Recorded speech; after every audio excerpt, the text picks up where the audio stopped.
Now Mr. Amra Ramji. Then Sri Sambit Patraji.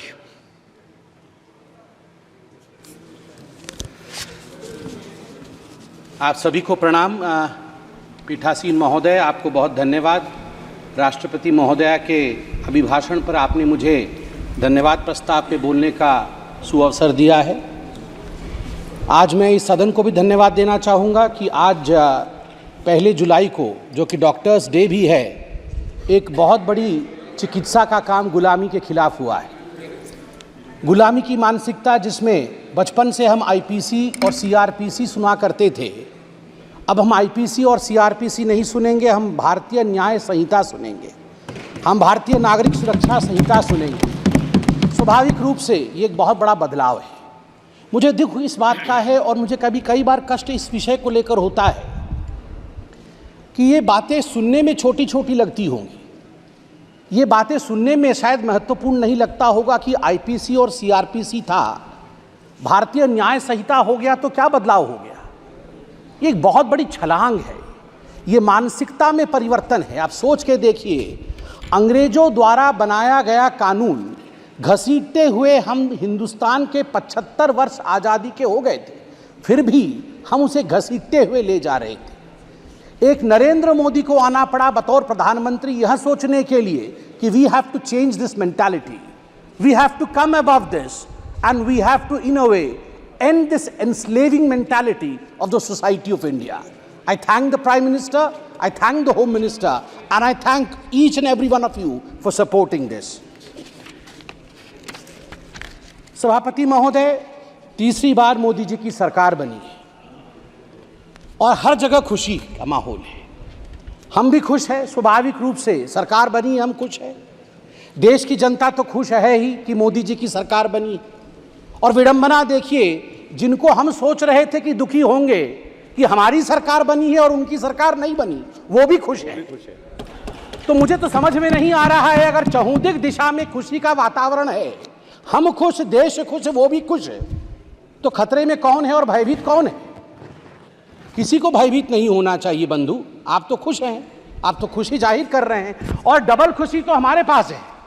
हमारे पास खुशी इस बात की भी है कि हमने सरकार बनाई है, और खुशी इस बात की भी है कि एलओपी राहुल जी बने। डबल खुशी है।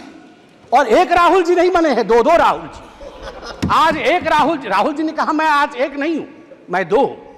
जब एक राहुल से इतना बड़ा एसेट का हमें प्राप्ति हुई थी, आप सोचिए 2 राहुल से इस देश को कितना लाभ होगा। और मुझे लगता है हमारे जो विपक्ष के साथी हैं उन्हें भी 2 राहुल से बहुत ही लाभ होगा। नहीं, अच्छी बात है। देखिए, राहुल जी एक एसेट हैं, इसमें कोई दो मत नहीं। मुझे लगता है विपक्ष के मेरे साथी भी इससे सहमत होंगे कि Rahul ji is an asset. Now we have double assets. बंधुगण, मुझे कष्ट इस बात का होता है, मित्रों, मुझे कष्ट इस बात की होती है कि ये दुखी इस विषय से नहीं है, ये दुखी इस विषय से नहीं है कि सरकार उनकी नहीं बनी। बिकॉज आज राहुल जी ने कहा है कि मैं खुश हूं, we are happy and we are contented, हमें खुशी है कि हम अपोजिशन में है। वो दुखी इस बात से नहीं है कि सरकार उनकी नहीं बनी, वो दुखी इस बात से है कि ये डूब क्यों नहीं रहे हैं, इनका 400 पार क्यों नहीं हुआ है। मतलब ये खुशी मना रहे हैं इस बात को लेकर कि इनका 400 पार नहीं हुआ है, और इस विषय को लेकर वो दिवाली मना रहे हैं। आप सोच के देखिए, 3 टर्म से समुद्र के गर्त पे पड़े हुए हैं और ऊपर देख रहे हैं कि इनके जहाज में छेद कब होगा, इनके जहाज में छेद कब होगा और ये कब डूबेंगे। ये खुद तैरने की कोशिश नहीं कर रहे हैं। मुझे लगता है कि हमें भी ईश्वर से और आज शिव जी से प्रार्थना करनी चाहिए कि अगर राहुल जी प्रसन्न है, विपक्ष में रह के प्रसन्न हैं, तो उनकी प्रसन्नता अनंत काल तक बरकरार रहे।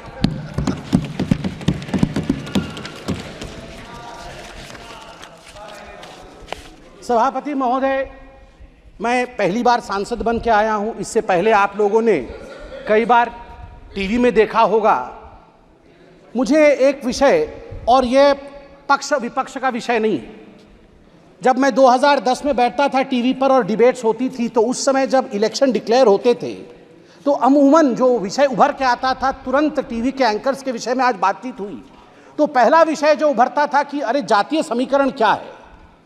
उस फलाने राज्य में चुनाव होने वाला है, वहाँ का जातीय समीकरण क्या है, वहाँ का धार्मिक समीकरण क्या है, MY समीकरण बनता है कि नहीं, कितने यादव है, कितने मुसलमान है, कितनी पिछड़ा वर्ग है, कितना अगड़ा वर्ग है, इस समीकरण से क्या हम सरकार बना पाएंगे, कौन सी पार्टी सरकार बनाएगी। टुडे आई कैन प्राउडली से that this narrative has been forever killed by the Honorable Prime Minister, Mr. Narendra Modi ji's narrative of development. For the first time in the Indian polity's history, the narration today is how many toilets have been constructed, how many Awas Yojanas have been sent to the poor people.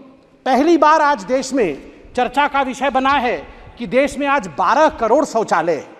देश में आज आवास योजना के माध्यम से 4 करोड़ घर पहुंचाए गए हैं। आज पीएम ग्राम सड़क योजना के माध्यम से 7,45,000 किलोमीटर सड़क बनी है। जल जीवन मिशन के माध्यम से 13 करोड़ घरों तक टैप वाटर पहुंचाया गया है। आज ODF 4 लाख से अधिक गांव आज ओपन डिफिकेशन फ्री ग्राम घोषित किए गए हैं। किसान सम्मान निधि आज लगभग 11 करोड़ 47 लाख किसानों को 3 लाख करोड़ रुपए उनके अकाउंट में डायरेक्ट बेनिफिट ट्रांसफर के माध्यम से दिया जा रहा है। Soil health card 23 crore soil health card बनाए गए हैं। उज्ज्वला के माध्यम से 9.5 करोड़ लोगों को गैस कनेक्शन दिया गया है। सबसे बड़ी बात है कि DBT के माध्यम से लगभग 32 लाख करोड़ रुपए लाभार्थियों को दिया जा रहा है।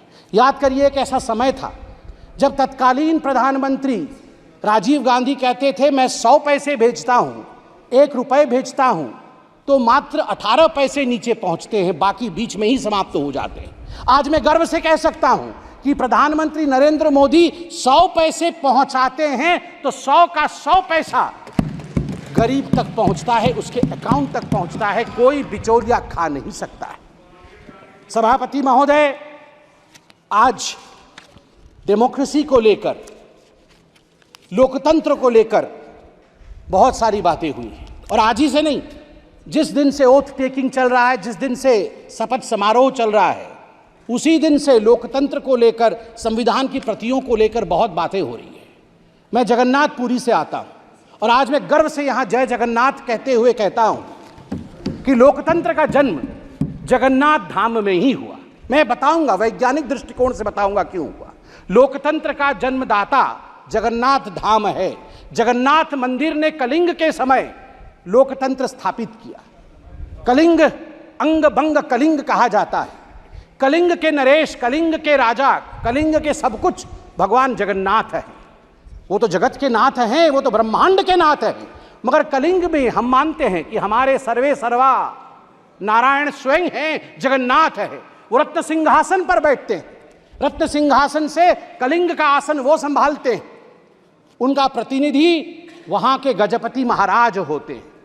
मगर आप देखिए सुंदरता, लोकतंत्र का जन्म कैसे होता है। जगन्नाथ महाराज भी राजाधिराज जगन्नाथ, इस जगत के नाथ जगन्नाथ रत्न सिंहासन को त्याग करके साल में एक बार वो रथारूढ़ होते हैं। वो कहते हैं मैं गरीबों से मिलने जाऊंगा, उनके घर तक जाऊंगा, जो मेरे पास नहीं आ सकते हैं मैं उनसे मिलूंगा। यही लोकतंत्र है, यह प्रजातंत्र है।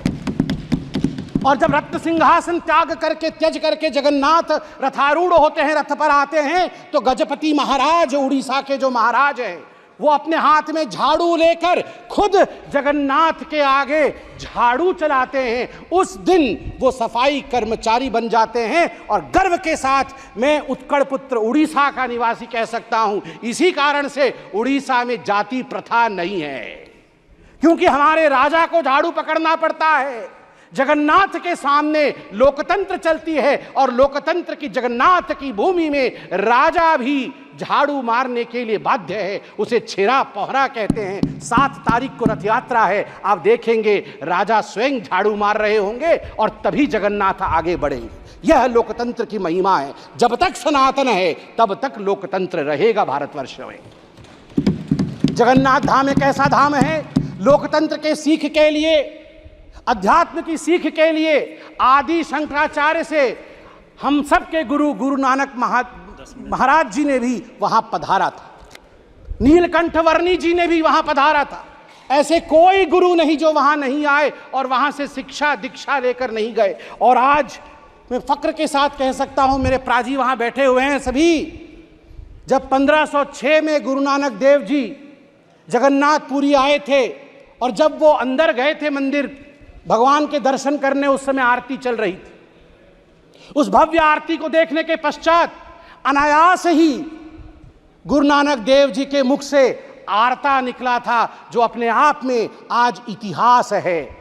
गगन में थाल रव चंद दीपक बने, तारका मंडल जनक मोती, धूप मले आन लो पवन चवरो करे, सगल बन राय फुलंत ज्योति, कैसी आरती होए भव कंडना तेरी, कैसी आरती होए अनहद शब्द बाजत भेरी, कैसी आरती होए तेरी। गुरु नानक देव जी कह रहे कैसी आरती तेरी, भव्य आरती है। भव खंडना, भय खंडन करने वाला। आप सोच के देखिए, आज भय के विषय में बात हो रही है। अनादि काल से इस भय को खंडन करने का काम महादेव ने किया है। इस भय को खंडन करने का काम उस सनातन ने किया है, जिस सनातन को मिटाने के विषय में आज ये लोग कह रहे थे और अनेकों वर्षों से सनातन के विरोध में कह रहे थे। मैं केवल और कुछ शब्द कह के अपने विषय को शांत करूंगा। सभापति महोदय, आज मुझे बड़ी तकलीफ हुई कि हिंदू धर्म को लेकर आज यहां पर जिस प्रकार से विषय रखा गया है, ये अनुचित है। आज यहां राहुल गांधी जी ने सभी के सामने कहा कि हिंदू धर्म को मानने वाले जो अपने आप को हिंदू कहते हैं वो हिंसक है। मैं गर्व से कहता हूं मैं हिंदू हूं और मैं हिंसक नहीं हूं। मैं गर्व से कहता हूं मैं हिंदू हूं और मैं हिंसक नहीं, आप हिंसा मत करिए। मैं हाथ जोड़ के कहता हूं आप हिंसा मत करिए, प्लीज शाब्दिक हिंसा मत करिए। सब लोग शांत होकर बैठिए। राहुल जी ने ऑन रिकॉर्ड कहा है जो अपने आप को हिंदू कहते हैं वो हिंसक है। ऑन रिकॉर्ड राहुल जी ने कहा है जो अपने आप को हिंदू कहते हैं वो हिंसक है। मैं ये कह दूं यहां पर, हिंदुओं ने कभी हिंसा नहीं की। सर्वे भवन्तु सुखिनः, सर्वे सन्तु निरामया, सर्वे भद्राणि पश्यन्तु, मां कश्चित् दुःख भाग् भवेत्। हमेशा ब्रह्मांड की कल्याण की चिंता हिंदुओं ने की है। मुझे कष्ट इस बात का भी हुआ कि डीएमके ने आज हिंदुओं पे पुनः यहां आघात किया है। राजा साहब ने अपने भाषण में यह कहा कि हिंदू महिलाओं को एंस्लेव करती है। नहीं, हिंदू महिलाओं को देवी के रूप में पूजा करती है, उपासना करती है। दुर्गा, सरस्वती, लक्ष्मी, विमला ये माताएं हैं हमारी। हमने कभी एंस्लेव नहीं किया है। ये बहुत गलत है। और मुझे लगता है राहुल गांधी ये नहीं जानते हैं कि शिव जी त्रिशूल क्यों रखते हैं। राहुल गांधी जी ने कहा शिव जी का त्रिशूल नॉन वायलेंस का त्रिशूल है। ना राहुल जी, हमारे सभी देवी देवता एक हाथ में शास्त्र रखते हैं और दूसरे हाथ में दंड या शस्त्र भी रखते हैं। यदि शास्त्र का पालन ना हो, धर्म का पालन ना हो, तो फिर शस्त्र उठा करके दंड देने का संवैधानिक प्रयोजन अनादिकाल से हमारे देवी देवताओं के पास था। इसलिए भय बिनु प्रीति नहीं हो सकता है। प्रीति करना होगा, इस देश से करना होगा, इस देश का जिंदाबाद करना होगा। चिल्लाइए मत, पीछे वो बैठे हैं जिन्होंने जय फिलिस्तीन कहा था। आप बैठे। ना, बिल्कुल सही कह रहा हूं जी। आपने यहाँ शपथ में जय फिलिस्तीन कह दिया। मुझे तो डर इस बात का है कि वह दिन भी दूर नहीं जब आप में से कोई यहाँ जय पाकिस्तान भी कह दे। भरोसा नहीं है। जय फिलिस्तीन कह सकते हैं तो जय पाकिस्तान भी कह सकते हैं आप लोग। आप लोग धिक्कार का विषय है, धिक्कार का विषय है। यदि आप जय फिलिस्तीन कह सकते हैं, यहाँ पर जो संवैधानिक प्रक्रियाएं हैं उसको ताक पे रख करके आपने जय फिलिस्तीन कहा, कल को जय पाकिस्तान कैसे नहीं कह सकते हैं? कह सकते हैं। और आप लोगों ने कहा सेंगोल हटा दीजिए, आप लोगों ने कहा सेंगोल हटा दीजिए। सेंगोल मतलब समझते हैं आप? सेंगोल एक तमिल शब्द है जिसका अर्थ है सिमाई। सिमाई मतलब राइटियसनेस, न्याय का दंड है। ये धर्म का दंड है। धर्म मतलब हिंदू, मुस्लिम, सिख, ईसाई नहीं। धर्म मतलब धारयति इति धर्म, जो धारण करता है न्याय को वो धर्म है। ये दंड न्याय को धारण करता है, ये कभी ना हटेगा, ना हटने की इसके स्वप्न कोई देख सकता है। इतना ही कह के मैं पीठासीन को नमन करके धन्यवाद देता हूं।